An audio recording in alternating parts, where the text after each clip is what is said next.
Bem-vindo ao nosso canal. Hoje vamos mergulhar em uma jornada fascinante pela história, enquanto exploramos as origens do Islã, uma fé que moldou a vida de milhões de pessoas ao redor do mundo. Agradecemos por se juntar a nós nesta jornada esclarecedora sobre as origens do islamismo. Este é o primeiro vídeo de uma longa série de descobertas do mundo do islamismo. Neste vídeo, você descobrirá os segredos da origem do Islã. Ao final deste vídeo, você saberá tudo sobre o islamismo e como tudo começou. Como era o cristianismo no início do islamismo. O objetivo deste vídeo, além de você conhecer a fundação do Islã, você também saberá da vida de Maomé. Neste vídeo, iremos considerar o que influenciou Maomé a se tornar o líder que ele foi. Quais os aspectos positivos da vida de Maomé? Como o rumo que a vida de Maomé tomou se diferencia do curso de vida escolhido por Cristo? Qual deveria ser a atitude cristã em relação a Maomé?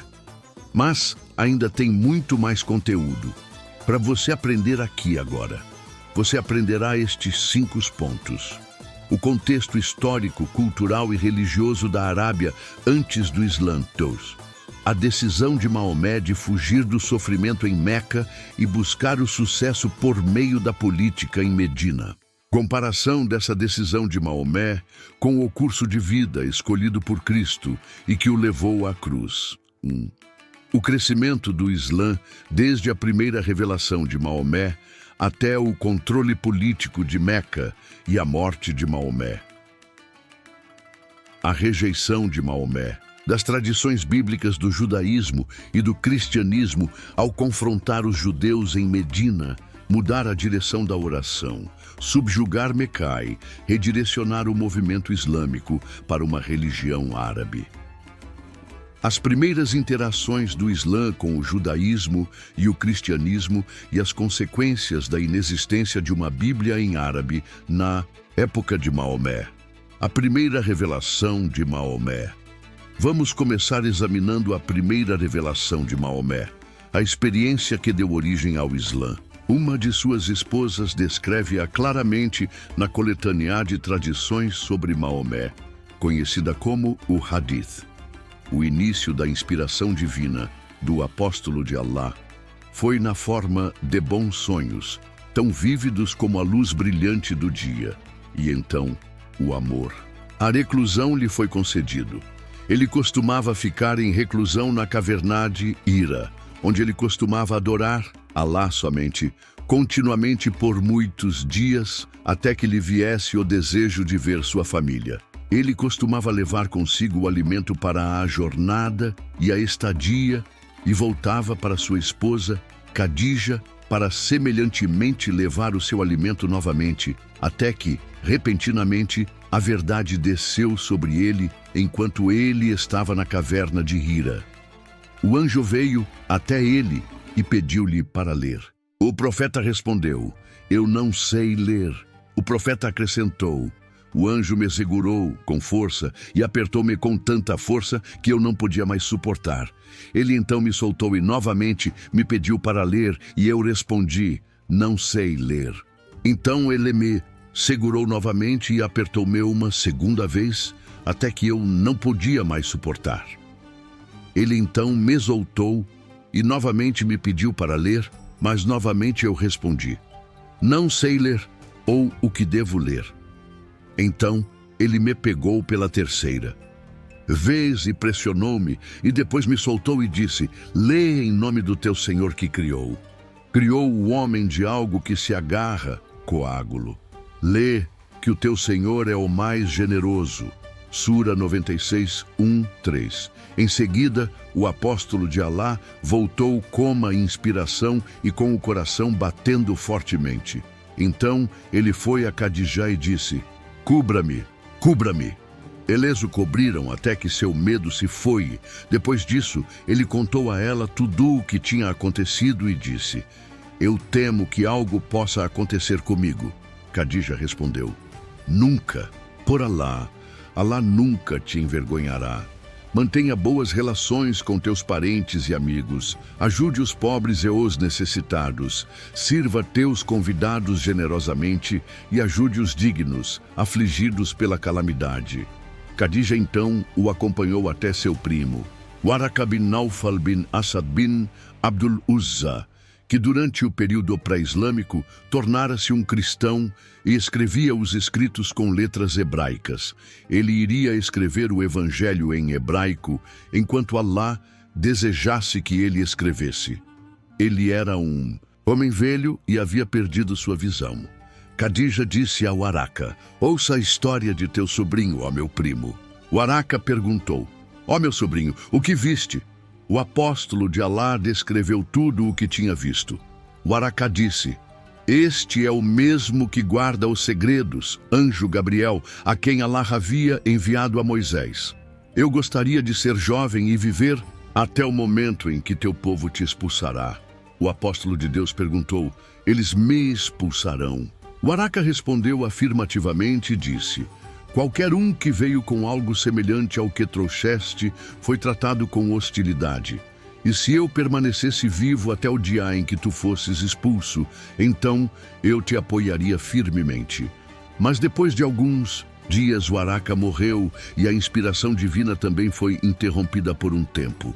Algo extraordinário parece ter acontecido a Maomé na caverna do Monte Hira, próximo a Meca, algo que mudou profundamente o rumo de sua vida. Personagens bíblicos tiveram experiências semelhantes.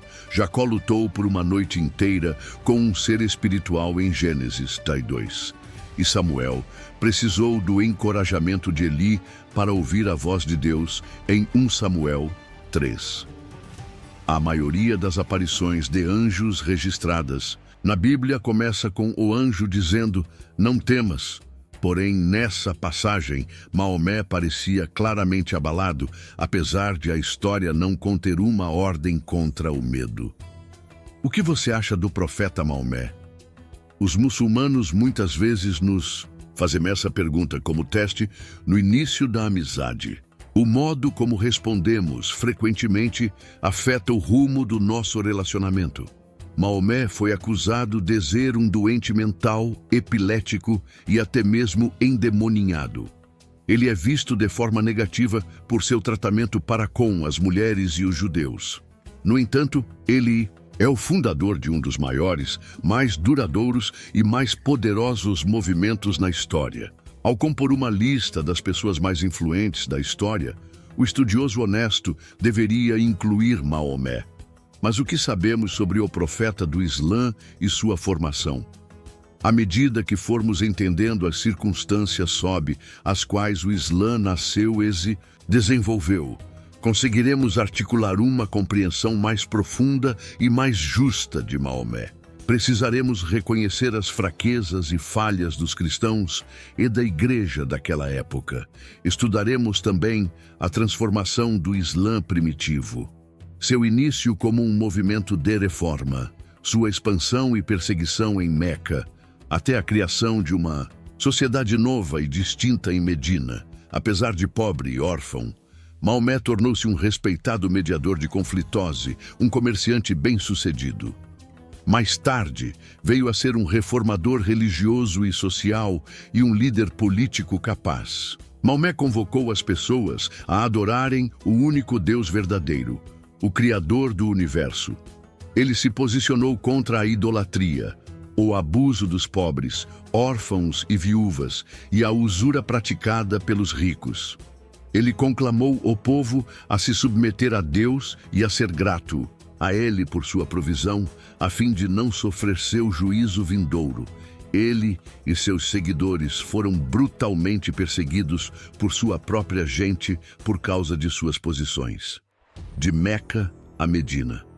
Depois de 12 anos de perseguição, Maomé, seu pequeno grupo de seguidores, fugiu para Yatrib, que mais tarde se tornou conhecida como Medina, onde uma grande mudança na evolução do Islã ocorreu. Maomé passou a ver a perseguição e o sofrimento como abominação, a busca do sucesso como seu caminho e esse sucesso como um sinal da bênção de Deus. O Islã não inicia seu calendário a partir do nascimento de Maomé, nem de sua morte, nem de sua primeira experiência na caverna do Monte Hira, mas a partir dessa fuga para Medina. Maomé viu o convite de Yatrib para que ele solucionasse suas rivalidades tribais como o livramento de Deus do sofrimento. Essa migração deu início a uma nova e próspera sociedade islâmica. A primeira mesquita foi construída em Medina e as orações muçulmanas foram instituídas. Hoje, quando as comunidades muçulmanas ao redor do mundo são chamadas à oração 5 vezes por dia, as palavras que ecoam são: Deus é grande, venha. A oração, venha ao sucesso. Conforme crescia o poder da sociedade muçulmana, Maomé começou a demonstrar sinais de que estava sendo corrompido pela influência que exercia. Apesar de ser fiel a Khadija, sua primeira esposa, até sua morte. Depois, ele se casou novamente, chegando a ter entre 9 e 11 mulheres. A maior parte delas eram as viúvas de seus primeiros seguidores, as quais ele protegeu. Outros casamentos selaram alianças com tribos árabes a fim de obter apoio político. Uma de suas esposas era, ainda menina, várias eram escravas e uma era a esposa de seu filho adotivo. Inicialmente, Maomé procurou se identificar com as 3 tribos de judeus de Medina. Como estas se opuseram a ele, exilou 2 tribos e matou 800 homens da terceira, vendendo as mulheres e crianças como escravas, seguindo a prática comum da época. Maomé e seu grupo assaltavam caravanas e foram acusados de quebrar tratados. Não. Devemos presumir que a extensão do controle de Maomé tenha sido obtida exclusivamente por conversões forçadas, nem tampouco por corações transformados. Maomé exigiu compensação financeira de seus inimigos assaltando caravanas dos Quraysh e lutou com as tribos arabés que não se submeteram a ele. Isso pode ter estabelecido os padrões para a futura expansão do mundo islâmico e sua imagem de sucesso. De qualquer forma, os níveis de violência foram irrisórios se comparados aos da invasão mongol, das cruzadas ou das guerras mundiais e os genocídios do século XX. À luz de seu tempo. O que acontece quando avaliamos os feitos de Maomé à luz do tempo no qual ele viveu, em vez de julgá-lo pelos padrões atuais? Quanto tempo o mundo moderno levou para abolir a escravidão e dar às mulheres o direito ao voto e outros direitos? Tratar pessoas como propriedade é uma parte da história que a maioria das culturas tem em comum. O mundo muçulmano não é o único. Quantas das esposas de Salomão eram jovens escravas? Qual era a idade de Maria quando ela foi casada com José? Quantos de nossos líderes judaico-cristãos, como Davi e Gideão, se corromperam e sofreram as consequências de sua própria infidelidade e depravação? Se julgarmos Abraão perante Faraó ou Josué em suas batalhas, o que aprendemos sobre eles e a época em que viveram? E os fracassos de nossos líderes espirituais de hoje? E nós? Como é que nós reagimos àqueles que se opõem a nós? Se quisermos encontrar um exemplo de alguém que foi tentado e não pecou, somente a vida de Cristo pode ser nosso modelo. A natureza humana leva os cristãos a focalizar os fracassos humanos de Maomé e enfatizar suas fraquezas, semi-identificar Maomé como um reformador progressista, que se dedicou à pregação contra a idolatria e o abuso de mulheres e órfãos. Um líder que uniu e levou uma sociedade feudal e tribal a ser uma comunidade governada pela lei, um ser humano e pecador como nós. Interação de Maomé com judeus e cristãos. Como alguém que buscava a verdade, por que Maomé não conseguiu ver Cristo refletido nos cristãos de sua época? Parece que eles estavam divididos, mais interessados no controle político de seus impérios humanos do que em compartilhar Cristo com as pessoas ao redor deles. Os poucos pontos de luz de missões cristãs, no século VII, os nestorianos que levaram o evangelho para a Índia e China e os celtas que levaram Cristo aos povos germânicos estavam longe da Arábia. O que poderia ter acontecido se os cristãos da época e da região de Maomé tivessem sido menos racistas e egocêntricos? Se eles o tivessem ajudado a expandir seu conhecimento da verdade de Deus? Essas perguntas têm implicações para nós hoje. Os cristãos se sentem responsáveis pelo que as pessoas ao seu redor pensam de Deus? Até onde nossas interações com outros são um testemunho negativo ao invés de positivo? Na época em que o Islã começou, não havia na Arábia um testemunho bíblico. Maomé e os povos árabes não tinham a Bíblia em seu idioma. Os poucos judeus e cristãos da região seguiam práticas heréticas e, por isso, eram incapazes de apresentar soluções bíblicas para os males sociais que Maomé procurava corrigir. A Bíblia só foi traduzida para o árabe em 837 d.C. e só foi publicada, a não ser por alguns manuscritos de estudiosos, em 1516. Nos últimos 14 séculos, poucos cristãos alcançaram muçulmanos. Até mesmo hoje, apesar de 1/3 de todos os não cristãos do mundo serem muçulmanos, talvez 1 em cada 12 missionários trabalha entre eles. Parece que Maomé tinha a expectativa de que os judeus à sua volta confirmassem sua mensagem. Quando não o fizeram, o Islã gradualmente se distanciou das tradições judaico-cristãs. Uma revelação, então, instruiu Maomé a orar em direção a Meca, em vez de Jerusalém, e a instituir o jejum do Ramadã em lugar do dia da expiação.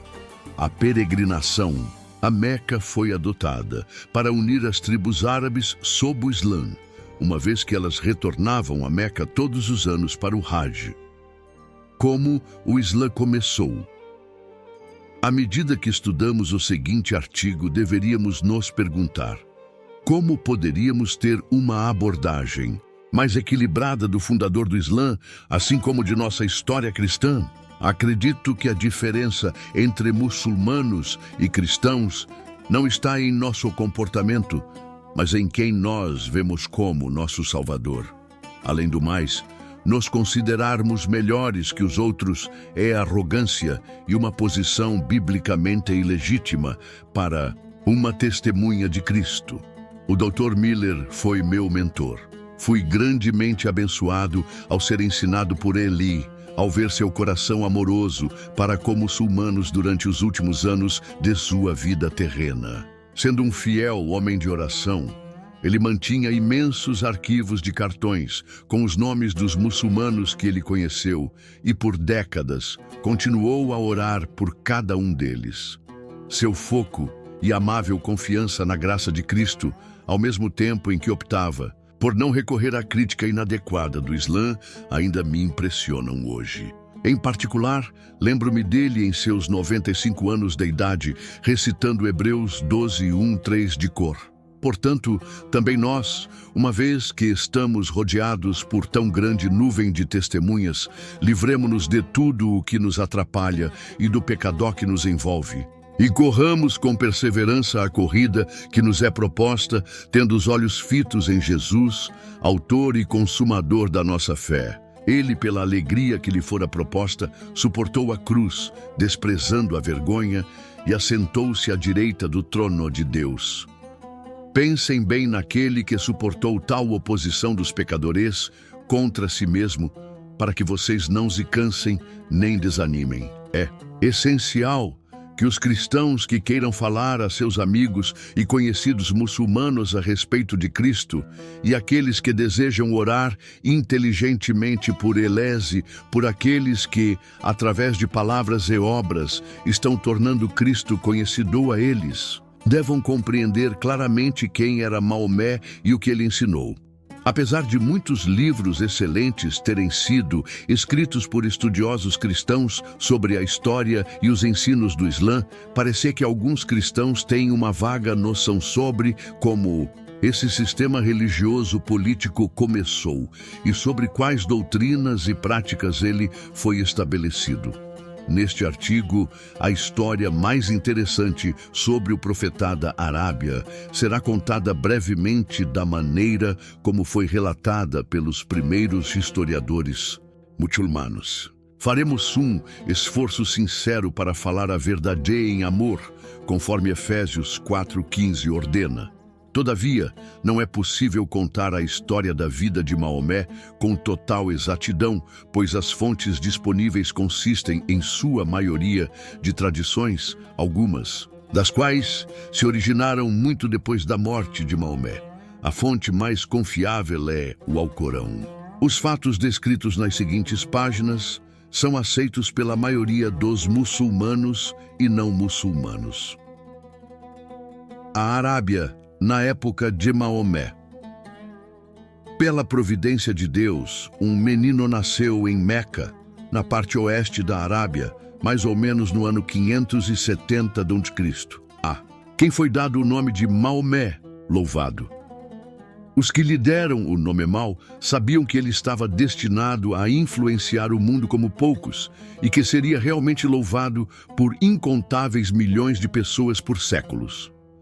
A Arábia é uma terra vasta, cuja maior parte é desértica. Nas regiões desertas, os nômades beduínos transitavam com suas manadas e rebanhos, vivendo em tendas negras.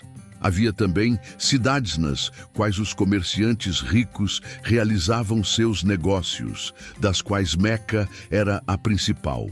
Por Meca passavam caravanas de camelos carregando mercadorias entre o Iêmen, no sul, e a Síria, no norte.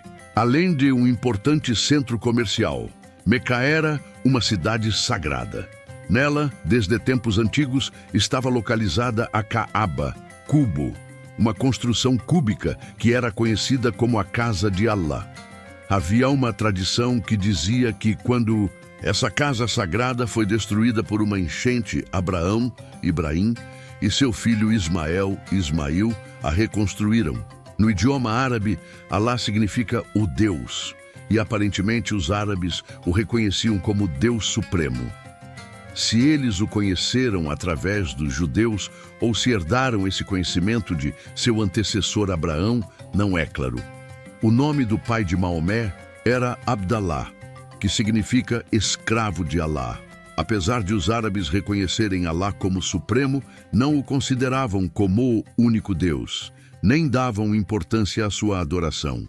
Eles adoravam muitas outras divindades. Na época da juventude de Maomé, a Kaaba estava cheia das imagens de outros deuses e deusas. Quando os árabes iam a Meca para negociar na feira anual, também realizávamos rituais costumeiros da peregrinação à Kaaba, dando 7 voltas ao seu redor e beijando ou tocando a sagrada pedra negra Al-Hajar al-Aswad, colocada dentro dela. Tratava-se de um meteorito ao qual atribuía-se grande significado.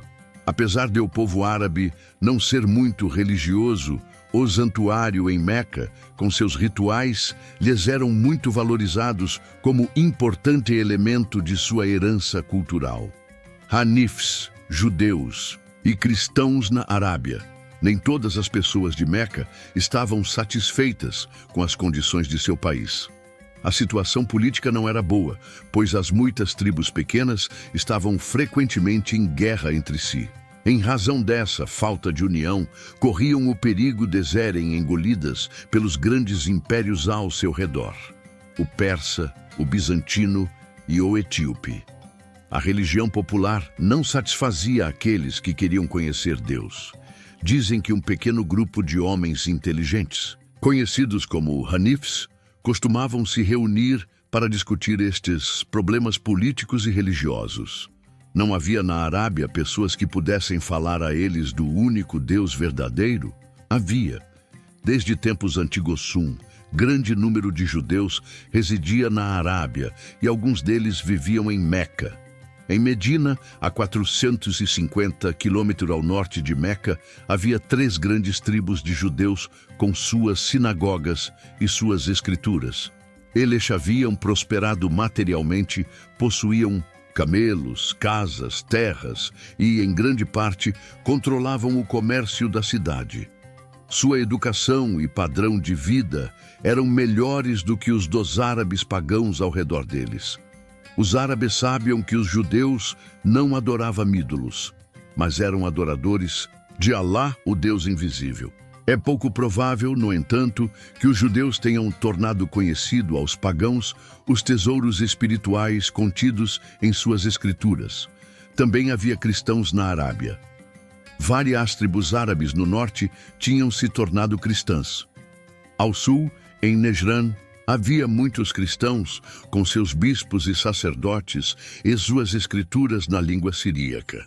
Essa igreja nestoriana do leste, que anteriormente havia enviado seus missionários à Arábia, não obteve sucesso em seus esforços de converter os árabes, cuja maioria permaneceu pagã. Parece que faltava aos cristãos o amor, a vida de pureza e o poder espiritual necessário para torná-los uma agência missionária eficaz na Arábia.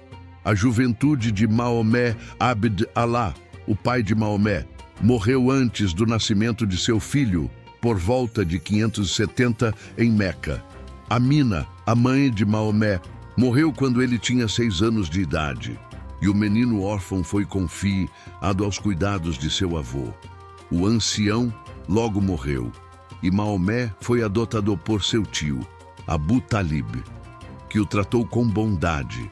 A família de Maomé fazia parte de uma tribo muito poderosa, chamada Quraish, e que era responsável pela Kaaba. Abu Talib, apesar de ser influente, era pobre, e dizem que naquela época Maomé trabalhava como pastor no deserto. Também se diz que, quando tinha 12 anos, acompanhou seu tio Emuma, caravana de negócios para a Síria. O casamento de Maomé. O jovem se tornou um homem habilidoso e de bom caráter. Aos 25 anos foi contratado por uma viúva rica de Meca, chamada Khadija, para acompanhar sua caravana para a Síria. Ele foi tão bem sucedido nessa empreitada comercial que, em seu retorno, Khadija, que estava com 40 anos, fez a ele uma proposta de casamento. Maomé concordou, e sua esposa lhe concedeu amor, riqueza e uma posição de influência na sociedade de Meca.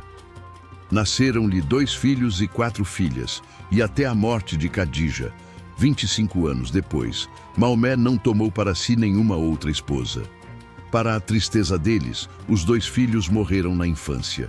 Durante esses anos, Maomé associou-se aos poderosos de Meca e se tornou bem familiarizado com a situação religiosa e política de seu país. Khadija era parente de um dos Hanifs que havia se tornado um cristão, e é provável que Maomé discutisse com ele e com outros Hanifs sobre os problemas da Arábia. Maomé sabia que judeus e cristãos adoravam Alá e não os ídolos. Apesar de continuar a adorar na Kaaba, é provável que ele tenha começado a compreender que as imagens nessa casa de Alá não eram deuses.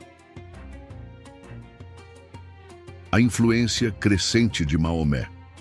Pelo que sabemos da história de Maomé, parece claro que ele era uma pessoa sincera à procura de Deus. Ele agora tinha tempo livre e dinheiro para viajar. Não ocorreu a ele que poderia ir para Nejran, para a Síria ou Etiópia para informar-se com cristãos instruídos o que suas escrituras ensinavam sobre Deus. Parece que Maomé nunca fez um esforço sério para aprender o conteúdo das escrituras, que ele sabia estarem nas mãos de judeus e cristãos e que mais tarde atestou serem verdadeiras. Os relatos sobre a Bíblia que chegaram até ele evidentemente vieram de pessoas que não estavam dispostas ou eram incapazes de lhe oferecer informações corretas. Como resultado, até o final de sua vida, Maomé nunca aprendeu o que era o verdadeiro evangelho. Será que as amargas disputas entre os vários ramos da igreja foram um empecilho para que ele procurasse os mestres cristãos? Será que, Seu orgulho étnico como árabe de Meca o impediu de se humilhar e ir até os judeus ou cristãos, povos segregados, para obter orientação? Qualquer que tenha sido a causa, foi provavelmente nesse momento que Maomé tomou o caminho errado para Deus. Ele falhou em não buscar ajuda espiritual das pessoas qualificadas para mostrar a ele Cristo, o caminho para o Pai. O chamado de Maomé como o profeta de Alá, é dito que Maomé e os outros que buscavam Deus costumavam ir, de tempos em tempos, para uma caverna a 5 quilômetros de Meca para meditar e adorar. Em uma noite, no mês do Ramadã, pelo ano 610, quando Maomé tinha 40 anos de idade, ele e sua família estavam na caverna. De acordo com a tradição, o anjo Gabriel, Jibril, veio até Maomé enquanto ele dormia e ordenou a ele que recitasse. A ordem foi repetida 2 vezes e Maomé perguntou o que ele deveria recitar. O anjo respondeu: "Lê, em nome do teu Senhor que criou o homem de algo que se agarra, coágulo." Sura 96, 1, 2. Quando acordou, Maomé estava em grande dúvida sobre o significado dessa experiência. Era proveniente dos djinn, criaturas que inspiravam os adivinhos. Ou viera de Alá. Maomé tinha ouvido dos judeus a respeito dos profetas que Alá havia enviado ao povo de Israel, mas nenhum profeta jamais havia sido enviado aos árabes. Poderia essa ser uma mensagem de Alá para que ele fosse um profeta e apóstolo ao seu próprio povo? Ele o segredou à sua fiel esposa e ela o consolou e lhe assegurou que isso era de fato uma convocação ao ofício profético. De qualquer forma, parece que por alguns meses, nos quais nenhuma outra revelação veio a ele, Maomé esteve profundamente deprimido e chegou a pensar em suicídio. Observação: Aisha, a filha do primeiro califa, Abu Bakr al-Siddiq, falecido em 634, e Hafsah, a filha do segundo califa, Umar ibn al-Khattab, Fir 644, eram casadas com Maomé. Todas as datas são Detisefont, Projeto Caleb. Depois de 2 anos, outras revelações começaram a vir de diversas formas. Algumas vezes Maomé via o anjo Gabriel, outras ele apenas escutava uma voz e outras ainda escutava o som de um sino através do qual as palavras do anjo eram trazidas a ele. Algumas vezes a mensagem vinha em um sonho e em outras, em seus pensamentos. Quando a revelação vinha a ele, todo o seu corpo ficava agitado e o suor pingava de seu rosto. Muitas vezes ele caía no chão e sua boca espumava. As mensagens sempre lhe vinham em árabe e Maomé repetia as palavras que recebia. Então, eram escritas por pessoas que as ouviam dos lábios de Maomé. Em geral, os muçulmanos acreditam que Maomé era analfabeto. Depois de sua morte, essas mensagens foram compiladas e incorporadas no Alcorão, que significa recitação. Maomé estava convencido de que as palavras que vinham a ele não eram suas, mas sim a palavra de Deus, e ele era somente o recitador. Desse modo, os muçulmanos acreditam que o Alcorão não é o livro de Maomé, mas de Deus. A mensagem que veio a Maomé. O cerne da mensagem que Maomé recebeu era o seguinte: não há Deus senão Alá, o único Deus verdadeiro, que criou céu e terra e tudo o que há neles. O homem é escravo de Deus, e sua principal obrigação é submeter-se a Deus e obedecê-lo. A bondade e misericórdia de Deus são vistas na provisão de todas as necessidades dos homens, e os homens devem ser gratos. Um grande e terrível dia de juízo está por vir, quando a terra será abalada, e Deus ressuscitará todos os mortos e os julgará. Ele recompensará com prazeres de um paraíso sensual aqueles que o adoram e praticam boas ações, e condenará ao fogo do inferno aqueles que executam más ações, sendo a pior delas a associação de outros deuses a Deus. De onde Maomé tirou essa mensagem? Os muçulmanos insistem que ela veio a ele através da revelação direta de Deus. De qualquer maneira, podemos supor que a verdade da singularidade de Deus foi gravada em sua mente pelo contato com os judeus. Possivelmente, a expectativa da ressurreição e do juízo final, uma doutrina repugnante aos árabes materialistas, chegou a Maomé pela pregação de algum missionário cristão. Seja como for que essas verdades tenham chegado a ele, Maomé as proclamou com grande seriedade, buscando levar as pessoas de Meca ao arrependimento e à fé em um só Deus. Quais foram os efeitos da pregação de Maomé em Meca?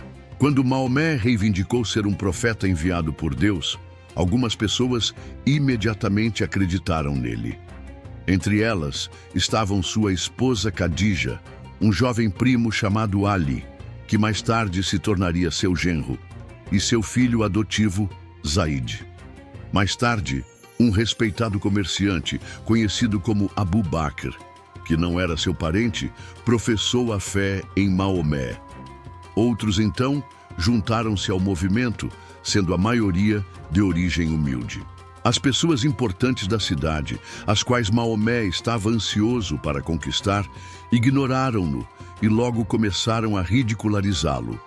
Quem era ele, um homem comum, para fazer tal reivindicação de si mesmo? Além disso, sua mensagem sobre a ressurreição era inacreditável. Como poderiam ossos mortos retornar à vida? Eles o acusaram de feitiçaria e fraude. Quando Maomé começou a atacar os deuses da Caaba, dizendo que não eram deuses, os homens de Meca ficaram cada vez mais furiosos e começaram a perseguir o pequeno grupo de 100 seguidores. Eles não podiam fazer nenhum mal a Maomé, porque ele era protegido por seu tio Abu Talib. A perseguição se tornou tão intensa que Maomé enviou 80 de seus seguidores para a Etiópia, um país cristão. Eles foram bem tratados ali até que se juntaram a Maomé em Medina. A oposição não evitou as amargas denúncias de Maomé contra seus inimigos, aos quais ele ameaçava com a ira de Deus. Novos convertidos se juntaram a ele, que os incentivou a serem fortes, contando-lhes histórias sobre a coragem dos antigos profetas e crentes em tempos de sofrimento. O processo de formação da comunidade muçulmana. Durante esses anos, Maomé empenhou-se em estabelecer uma comunidade de pessoas agregadas, não por laços sanguíneos, como na sociedade árabe, mas pela fé em Alá e seu apóstolo. Sua crença fundamental, que mais tarde se tornou seu credo, Shahada, era: não há Deus senão Alá. Maomé é o apóstolo, profeta de Alá. Aqueles que se submetiam a Alá e seu apóstolo pela fé eram conhecidos como muçulmanos, já que em árabe, muçulmano significa aquele que se submete. Da mesma raiz árabe se deriva Islã, que significa submissão. Esse se tornou o nome pelo qual o movimento veio a ser conhecido. Desde o início, o Islã foi concebido para ser uma igreja-estado, uma religião expressa em uma sociedade política, na qual Maomé era, abaixo de Deus, o regente em questões tanto religiosas quanto civis. Sua posição assemelhava-se com a de Moisés na teocracia de Israel. Os Quraish em Meca perceberam que estava sendo criado um estado dentro de seu estado e se ressentiam profundamente com sua presença. No 10º ano de sua missão, 620 d.C., Maomé sofreu 2 grandes perdas. Seu tio Abu Talib morreu, o homem gentil que o havia ajudado e protegido desde sua infância, apesar de nunca ter se tornado muçulmano. Khadija, sua fiel e capaz esposa, também faleceu. Depois de alguns meses, Maomé procurou consolo casando-se com a viúva de um de seus fiéis.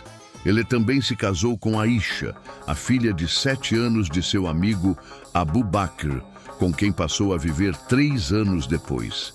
Ela se tornou sua esposa favorita. A hégira Migração para Medina, 622 DC. Não conseguindo fazer progressos em Meca, Maomé não viu alternativa a não ser a transferência de sua missão. Ele decidiu ir para Yatrib, uma cidade a 450 quilômetros ao norte de Meca, que depois de sua chegada passou a ser conhecida como Medina, a cidade do profeta. As pessoas de Yatrib tinham a mente mais aberta do que os protetores da Caaba e cerca de metade dos habitantes da região eram judeus. Os árabes pagãos admiravam os judeus por sua cultura superior e sua riqueza, mas se ressentiam de seu sucesso econômico. Dizem que em 621, Maomé se encontrou com 12 homens de Yatrib que tinham vindo a Meca para a peregrinação anual e os converteu ao Islã. Eles fizeram mais convertidos em sua cidade e na peregrinação, um ano mais tarde, 72 homens e 2 mulheres de Yatrib encontraram-se com Maomé e juraram lealdade a ele, prometendo defendê-lo com suas vidas. Ele também prometeu lutar por eles. Nessa aliança vemosa, natureza da sociedade que Maomé desejava estabelecer. Quando a partida para Yatrib se aproximava, Maomé teve uma visão que deve tê-lo animado enquanto ele contemplava seus 13 anos, de esforços frustrados de conquistar as pessoas de sua cidade natal. Ele viu a si mesmo transportado de Meca para Jerusalém, a cidade para a qual ele e seus seguidores se voltavam em sua adoração, assim como os judeus faziam. De Jerusalém, ele foi transportado para o céu. Ali conversou com apóstolos e profetas do passado e foi reconhecido e honrado por eles. Em algumas das tradições, essa jornada noturna, Laylat al-Miraj, é relatada como uma ascensão física ao céu. Mas em outra tradição, Aisha afirmou que naquela noite, Maomé não deixou sua cama. A coragem e fé de Maomé nesses anos de relativo fracasso em Meca e sua segurança da vitória final são realmente dignas de admiração. O que teria acontecido se ele estivesse a serviço de Jesus Cristo? Em sua mensagem final ao povo de Meca, Maomé os denunciou severamente por sua incredulidade e os ameaçou com castigo terrível, tanto neste mundo quanto no vindouro. Ele então propôs a seus seguidores que fossem para Yatrib em pequenos grupos em uma viagem de várias semanas a camelo. Descobrindo que os Quraysh estavam planejando impedi-lo de partir, ele e Abu Bakr escaparam da cidade, esconderam-se em uma caverna por várias semanas e então se dirigiram para Yatrib por uma rota segura. Essa migração, ou Hégira em árabe, aconteceu no verão de 622. Os muçulmanos datam sua história a partir desse evento, pois acreditam que o Islã começou de fato quando o profeta e seus seguidores estabeleceram sua comunidade em Medina. Hoje os países, documentos, cartas, jornais muçulmanos são datados a partir da Hégira, AAH, quer dizer Ano Hegirai, a data inicial do calendário lunar muçulmano. Rompimento com a tradição judaico-cristã. Durante seus anos em Meca, Maomé nunca afirmou ter realizado um milagre para provar que era um profeta. Não obstante, quando perguntado que sinal ele poderia mostrar a fim de convencer as pessoas de que Deus o havia enviado, ele respondeu que seu milagre era o Alcorão.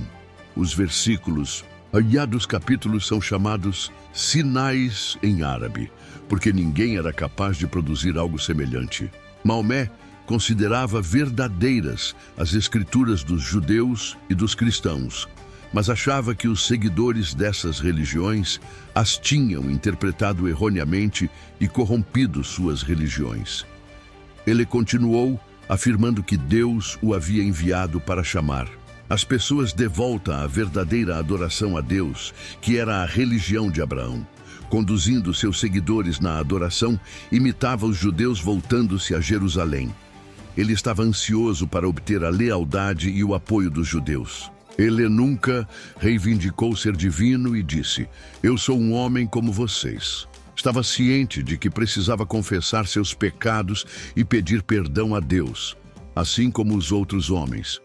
Quando Maomé entrou em Iatrib, cavalgando seu camelo, muitas pessoas de diferentes tribos constrangeram-no a se tornar seu hóspede. Não querendo ofender nenhum deles com uma rejeição, ele permitiu que seu camelo decidisse por ele. Quando o camelo se sentou por iniciativa própria para permitir que seu cavaleiro desmontasse, ali Maomé estabeleceu sua residência e construiu a primeira mesquita da história. Dizem que seu primeiro sermão foi pregado em uma sexta-feira. Como resultado, a sexta-feira se tornou o dia da adoração congregacional no Islã. Seu filho Zaid foi enviado de volta a Meca a fim de trazer a família de Maomé para seu novo lar. A situação política em Medina era confusa, pois ali não havia nenhuma autoridade central para manter a paz entre as diversas tribos. Logo, Maomé tornou-se o governante tanto civil quanto religioso da cidade, à medida que mais e mais pessoas se submetiam a ele e se tornavam muçulmanas. Parece que ele governou sabiamente e trouxe lei e ordem à sua nova capital. No início, Maomé se voltou aos judeus de Medina a fim de que confirmassem e apoiassem suas reivindicações. Foi provavelmente nessa época que lhe veio uma revelação orientando-o a tomar uma atitude conciliatória para com pessoas que não haviam crido nele e não induzi-las à força a aceitarem o Islã. O mandamento era: não há compulsão na religião. Sura 2:256, NSR. Mais tarde, esse versículo foi revogado. Apesar de alguns dos judeus terem assegurado a Maomé que sua vinda havia sido predita em suas escrituras, que era a confirmação que ele buscava, a maioria deles permaneceu indiferente. Eles sabiam que ele não poderia ser seu Messias, pois este deveria pertencer à família de Davi, Davud. Quando Maomé percebeu sua atitude, os chamou de hipócritas. Eles então afirmaram francamente que sua vinda não fora predita em suas escrituras. Em resposta, acusou-os de interpretar erroneamente seus livros sagrados. Ele não os acusou de mudar o texto das escrituras, mas de omitir as referências a ele. Islã, um sistema político-religioso independente. No segundo ano da Hégira, a ruptura com os judeus se tornou absoluta. No início, ele observara o dia de expiação, mas instituiu em seu lugar o mês de jejum Ramadã. Ele também estabeleceu o banquete do sacrifício, Id al-Adha, em memória de Abraão, sacrificando o cordeiro no lugar de seu filho, que acreditam ser Ismael. Até esse momento, ele e seus seguidores se voltavam para Jerusalém em sua adoração, mas uma revelação veio a ele a fim de mudar a direção da oração para Meca. Dizem que certo dia, quando ele estava diante de seus fiéis na mesquita, dirigindo-os em suas orações em direção a Jerusalém, ele repentinamente se virou para o sul e completou a adoração em direção a Meca. Sem conseguir ganhar os judeus, ele buscou, dessa maneira, ganhar o favor dos Quraysh. Maomé justificou essa mudança radical, dizendo que a Caaba havia sido dedicada por Abraão e era o centro original da adoração a Deus. Essa reviravolta na adoração foi um ato muito significativo, pois indicou o abandono da tradição judaico-cristã e o lançamento de um novo curso que tinha relação com os ensinos da Bíblia, mas em muitos pontos essenciais estava em conflito com eles. O Islã agora havia se estabelecido como um sistema político-religioso independente. A decisão de usar a força. Durante o segundo ano em Medina, a vida se tornou muito difícil para os imigrantes de Meca. Seus recursos financeiros tinham se exaurido e provavelmente a hospitalidade dos crentes de Medina estava chegando ao limite. Algo precisava ser feito para a continuação da comunidade. Qual foi a solução providenciada por Alá? Esta revelação veio a Maomé. Ó profeta, combate os incrédulos e os hipócritas e sê implacável para com eles. Sura 9:73. Assim, Maomé fez o que chefes beduínos normalmente faziam quando estavam em dificuldades financeiras. Começou, com a aprovação divina, a atacar as caravanas de seus inimigos em Meca. Por 17 anos tentou, por meios pacíficos, induzi-los a se submeter a ele e havia fracassado. Agora usaria a espada, capturando suas caravanas. Ele os feriria e ajudaria a si mesmo. Desse modo, Maomé enviou um grupo nos meses sagrados, nos quais era costume dos árabes absterem-se da guerra, a fim de capturar uma caravana pertencente a Meca. Eles o fizeram com sucesso e dividiram a pilhagem. A violação dos meses sagrados foi justificada com uma revelação que veio a Maomé, e encorajado por essa vitória, fez uma tentativa de capturar uma caravana muito grande que estava para retornar da Síria carregada de mercadorias. Maomé, em pessoa, liderou 350 homens armados.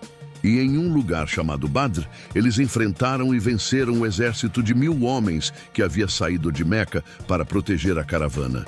Dizem que 49 homens do exército de Meca foram mortos, enquanto Maomé perdeu 14 de seus seguidores.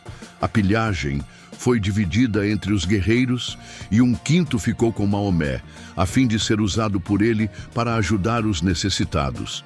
Isso se tornou um precedente para a divisão dos espólios de guerra. A vitória na Batalha de Badr foi de grande importância para o Islã. Ela assegurou a Maomé que Deus estava com ele e convenceu seus seguidores de que estavam do lado vitorioso e se beneficiariam de vitórias futuras. Isso alarmou os Quraish, que começaram a temer uma derrota diante de Maomé, o que levou muitos árabes pagãos a irem para Medina a fim de se submeterem a Maomé como seu governante. Esse fato indica que a força era mais eficaz do que a persuasão verbal para fazer convertidos ao Islã. Tendo combatido e derrotado várias tribos hostis, Maomé atacou outra tribo judia, Banu Nadir, que havia sido leal a alguns de seus inimigos. Foi-lhes ordenado que deixassem todas as suas posses e partissem. Ao se recusarem, uma tropa de muçulmanos foi enviada contra eles, derrubando suas tamareiras e arruinando suas propriedades. Vendo que não conseguiriam resistir por mais tempo, concordaram em partir e foi-lhes concedido levar consigo somente o que poderiam carregar em seus camelos. Suas armas e rebanhos foram divididos entre os muçulmanos. Depois de algum tempo, Maomé atacou outra grande tribo judia chamada Banu Quraiza, que até aquele momento tinha sido amigável, mas havia deixado de participar em uma de suas batalhas. A tradição afirma que Gabriel veio a Maomé e ordenou-lhe a se levantar e atacar os idólatras que são possuidores do livro, os Banu Quraiza. Imediatamente uma grande tropa foi enviada contra essa tribo. Quando suas provisões acabaram e eles não podiam resistir por mais tempo, pediram permissão para emigrar, assim como os Banu Nadir. Esse pedido foi recusado e foi-lhes ordenado a se renderem incondicionalmente. Eles foram forçados a se render. As mulheres e crianças foram vendidas como escravas. Suas propriedades foram divididas entre os soldados muçulmanos e seus 800 homens foram levados a Medina e massacrados ali. Com isso, os judeus de Medina e arredores foram eliminados. As esposas de Maomé. Após a morte de Khadija, Maomé tomou várias esposas. Depois de se casar com 6, desejou se casar com Zainab, a bela esposa de Zaid, seu filho adotivo. De acordo com o costume árabe, era ilegal que um homem casasse com a esposa de seu filho adotivo, mesmo que o filho se divorciasse dela. Contudo, veio uma revelação a Maomé de que Deus havia permitido que ele tomasse Zainab. Por isso, Zaide se divorciou dela e ela se tornou a 7ª esposa de Maomé. No momento de sua morte, de acordo com historiadores muçulmanos, Maomé tinha entre 9 e 11 esposas e várias concubinas, uma das quais era Maria, uma escrava cristã copta que havia sido dada a Maomé pelo regente do Egito. Cada uma de suas esposas tinha um aposento separado e Maomé dormia em seus aposentos em revezamento. Não é nenhuma surpresa que nem sempre a paz prevalecia no lar do profeta. Conflito final com Meca no 5º ano da Hégira, na Batalha da Trincheira, os Quraish fizeram uma desesperada tentativa final para destruir Maomé e seu reinado em Medina. Eles se aproximaram de Medina com um exército de 10.000 homens. Os muçulmanos cavaram uma trincheira ao redor da cidade para defendê-la, e os homens de Meca foram incapazes de atravessá-la para tomar a cidade. Quando suas provisões acabaram, retornaram a Meca e nunca mais tentaram lutar contra Maomé. Maomé, por sua vez, estava determinado a subjugar Meca, o lugar da Arábia que ele mais desejava dominar. Desejando fazer a peregrinação à casa de Alá mais uma vez, em 628, ele e um grupo de peregrinos muçulmanos rumaram para Meca. Os Quraish, porém, recusaram-se a permitir que ele entrasse na cidade. Após negociações com os Quraish, fizeram o pacto de que não lutariam por 10 anos. E a permissão para que Maomé e seus seguidores desarmados entrassem em Meca no ano seguinte foi finalmente concedida. Os seguidores do profeta pensaram ter sofrido uma derrota, mas Maomé lhes assegurou de que se tratava de uma grande vitória. Veio-lhe uma revelação declarando que o Islã, a religião da verdade, iria prevalecer sobre todas as outras religiões. Sura 48, 28. E que doravante, o judaísmo e o cristianismo seriam suplantados pelo Islã. Depois de obter outras vitórias sobre tribos rebeldes em 629, Maomé e 2.000 de seus seguidores tiraram proveito da permissão concedida a eles no pacto e foram a Meca para a peregrinação menor, Hajj menor ou Umra. Quando se aproximaram, os Quraish evacuaram a cidade e os muçulmanos entraram desarmados. Maomé realizou todos os procedimentos do rito pagão, dando 7 voltas em volta da Caaba, que ainda estava cheia de imagens, beijando a sagrada Pedra Negra e oferecendo os sacrifícios. Ele também se casou com sua 11ª esposa e conquistou vários de seus antigos adversários.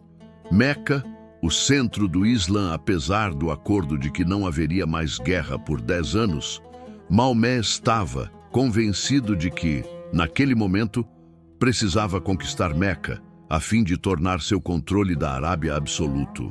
E assim, tão logo voltou a Medina da peregrinação Lesser, reuniu um exército de 10.000 homens e retornou a Meca. Quando chegou à cidade, Abu Sufyan, o líder dos Quraish, um dos mais ferrenhos adversários de Maomé, percebeu que era inútil continuar resistindo. Ele saiu da cidade para se encontrar com o conquistador e se tornou um muçulmano. O exército entrou sem oposição na cidade.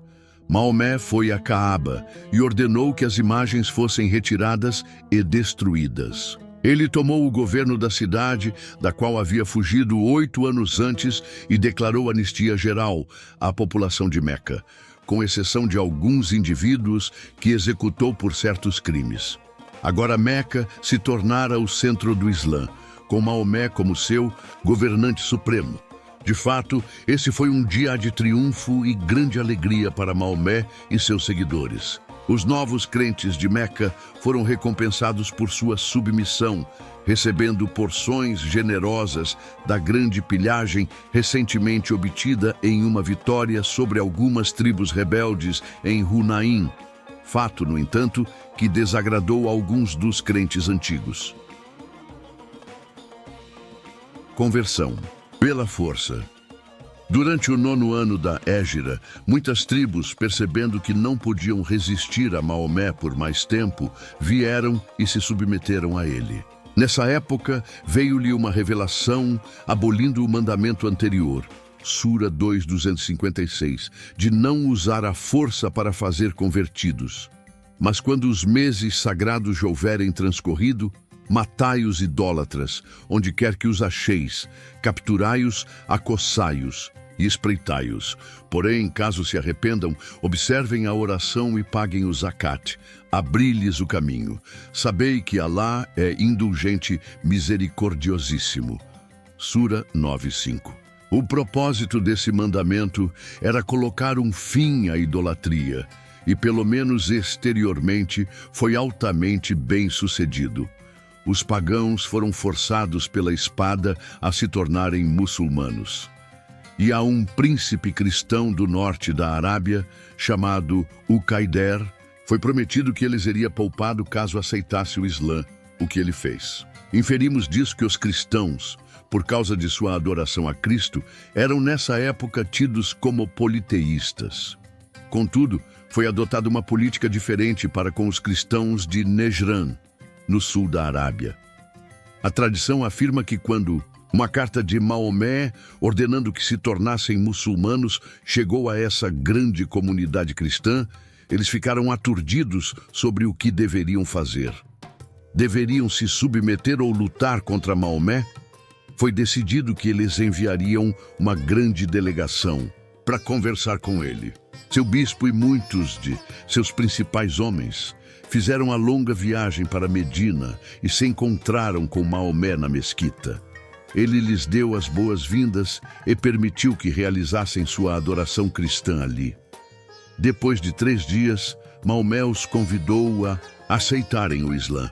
Seguiu-se uma discussão sobre Jesus, na qual Maomé disse que Jesus era seu irmão e que ele era somente um servo de Deus, por cuja permissão havia curado os doentes e ressuscitado os mortos. Os cristãos, no entanto, insistiram que Jesus era o Filho de Deus e recusaram-se a abandonar sua fé nele e se tornar muçulmanos. A essa altura, veio uma revelação a Maomé, instruindo-o a desafiar os cristãos a uma disputa de maldições. Invocar o mal sobre alguém. Eles iriam amaldiçoar um ao outro e deixar Deus decidir quem estava certo e quem estava errado. Assim, Maomé saiu com sua filha Fátima, seu genro Ali, o primo de Maomé, e seus netos Hassan e Hussain, e sentaram sob um manto. Os cristãos foram ao encontro deles vestidos com as mais finas vestimentas de seda. Profundamente impressionados pela simplicidade da Sagrada Família do Islã e temendo serem destruídos pela maldição de Maomé, recusaram-se a participar da disputa. Assim relata a tradição islâmica.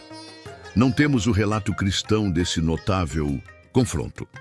Dizem que Maomé permitiu a estes cristãos manterem sua religião e ficarem sob sua proteção, desde que pagassem um alto tributo.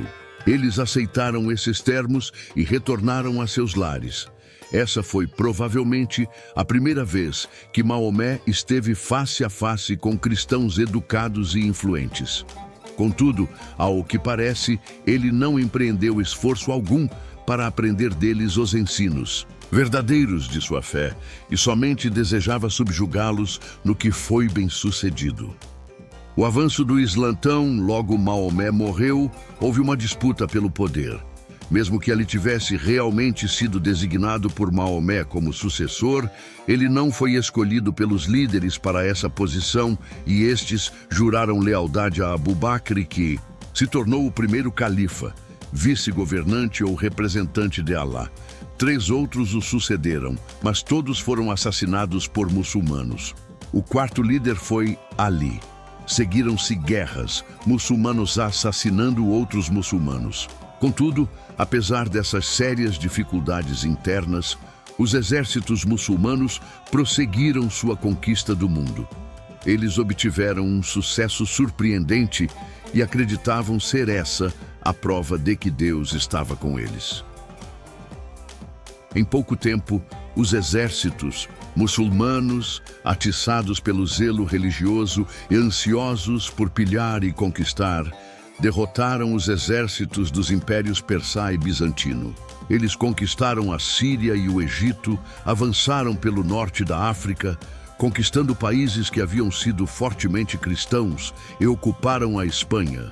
Somente em 732 é que sua marcha em direção ao oeste foi interrompida por Carlos Martel na Batalha de Tours, na França.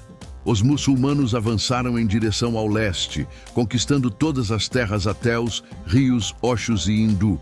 O Islã continuou a crescer por meios pacíficos ou pela guerra, até que se estabeleceu por toda a Ásia e África. Hoje, 1/5 da população mundial se orgulha de ser chamada muçulmana.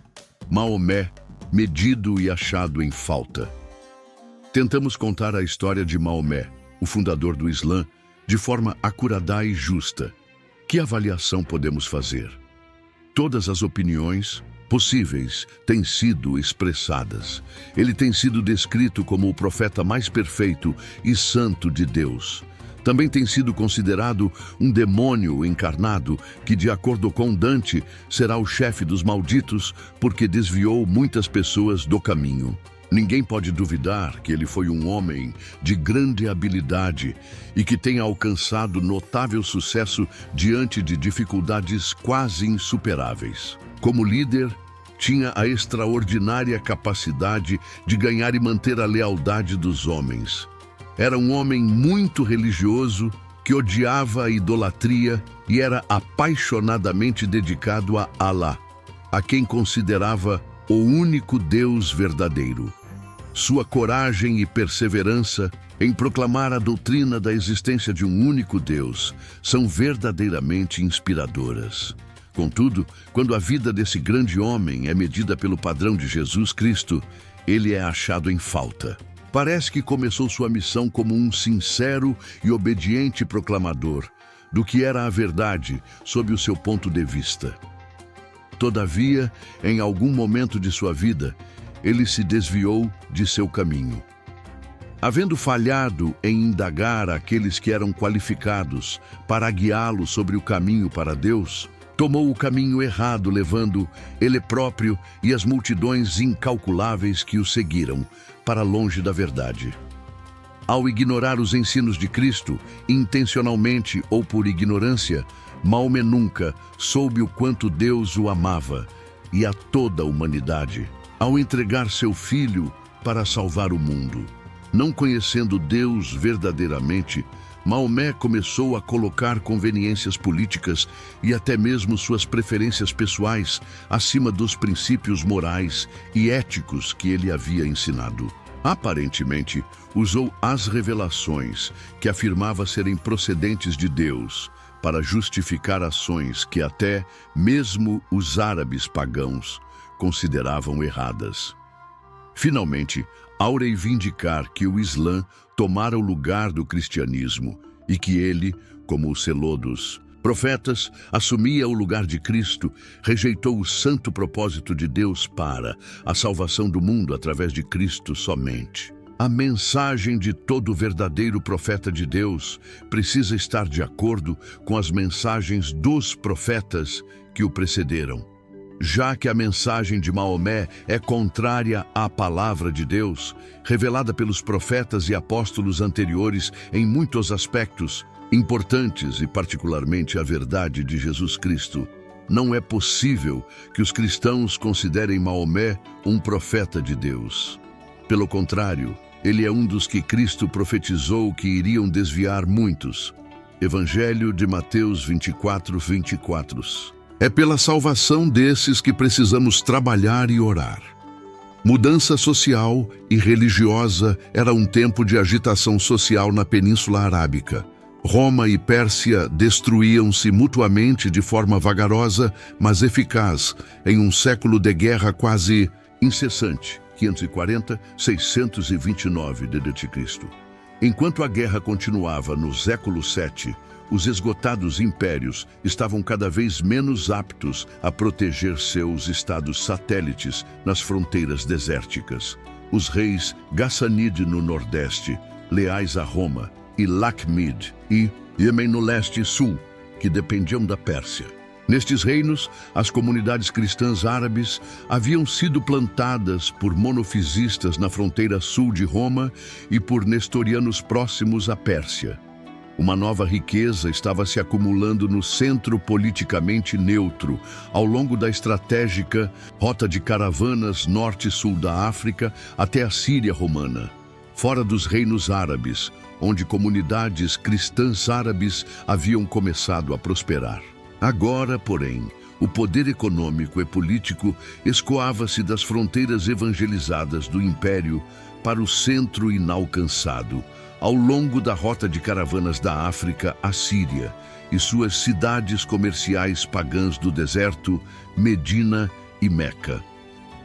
Nesse fermento de mudança, as revelações de Maomé trouxeram dois pronunciamentos dos mais problemáticos e divisores, um religioso e outro social. Aos pagãos, ele começou a pregar contra os ídolos e a proclamar a existência de um único Deus bondoso e todo-poderoso. Isso ameaçou a principal fonte de orgulho de Meca, a casa sagrada, o santuário dos deuses. Aos ricos, os que mais se beneficiavam das caravanas e dos peregrinos, ele pregou que a riqueza deve ser compartilhada com os pobres. Sua mensagem era, compreensivelmente, menos popular para os ricos do que para os pobres, o que enfraqueceu as lealdades de clãs, dividindo as pessoas não por famílias, mas por posses, perturbando toda a cidade. Por fim, em um inesquecível incidente, os membros mais ricos e poderosos de seu próprio clã, os Quraysh, expulsaram Maomé de Meca como desordeiro.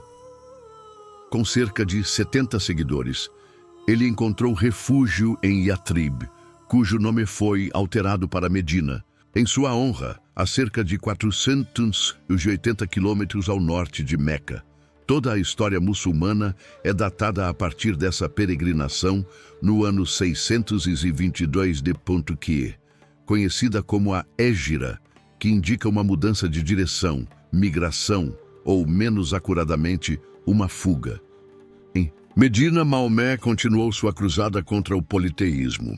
Seus contatos religiosos mais significativos ali eram os judeus, que tinham uma grande comunidade em Medina. Ele estabeleceu uma aliança de tolerância mútua com eles, pois lhe pareceu lógico tentar aproximar os dois grupos monoteístas, judeus e muçulmanos. Começou a criar regras de adoração para seus próprios seguidores e chegou a pensar em usar uma trombeta semelhante à que os judeus usavam para chamá-los à oração. Mas a aliança muçulmano-judaica se desfez logo. A tradição muçulmana deduz que a razão foi que muitos judeus em Medina começaram a identificar Maomé com a vinda de seu Messias e juntaram-se aos peregrinos de Meca. Maomé é aceito como líder. De qualquer forma, não foi através da aliança com os judeus, mas com as comunidades pagãs da Medina Árabe que Maomé finalmente encontrou seu lugar de liderança. Ali, enfim, ganhou aceitação como um profeta religioso.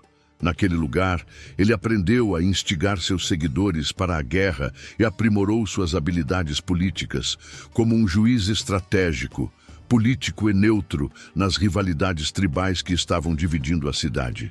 Começou unindo as pessoas rixosas de Medina contra os rivais comerciais árabes e seus oponentes pessoais em Meca e os liderou em ataques devastadores contra as caravanas de Meca. Em seguida, tirando vantagem de sua desavença com a comunidade judaica, uniu os árabes contra a religiosidade judaica.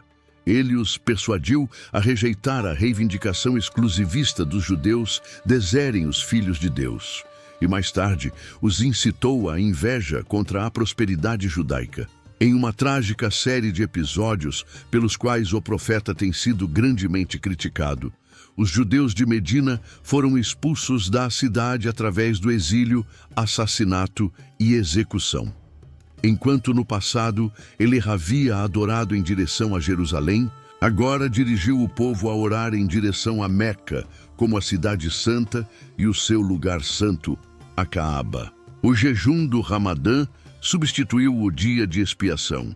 Por essa época, em 630, os exércitos de uma Medina unida ocuparam Meca, conduzidos em triunfo pelo líder religioso que o povo de Meca havia ridicularizado e rejeitado, Maomé. O Islã havia se tornado mais do que o primeiro passo em direção à unificação da Península Arábica e mais do que uma variação da religião judaica. Esse foi o começo de uma visão nova e universal que abraçaria um alvo bem maior, a conquista do mundo. Mais tarde, no mesmo ano, Maomé conduziu um exército de 30.000 homens ao norte contra a fronteira sul da Pérsia, o que mais tarde poderia resultar em uma cooperação por parte de duas grandes tribos cristãs monofisistas árabes, os Bakr Banu Ail e os Taglib. Mas 2 anos mais tarde, Maomé estava morto. Você encerrou agora a primeira parte da origem do islamismo. Vamos juntos nesta jornada. Clique no próximo vídeo da parte 2 desta extraordinária descoberta do mundo do islamismo. Ajude o nosso canal a crescer, curta, e se este conteúdo está sendo útil para o seu aprendizado, então, por favor, compartilhe agora mesmo. Curta e considere se inscrever para obter conteúdo mais envolvente. Agradecemos seu apoio e estamos ansiosos para explorar mais tópicos fascinantes com você.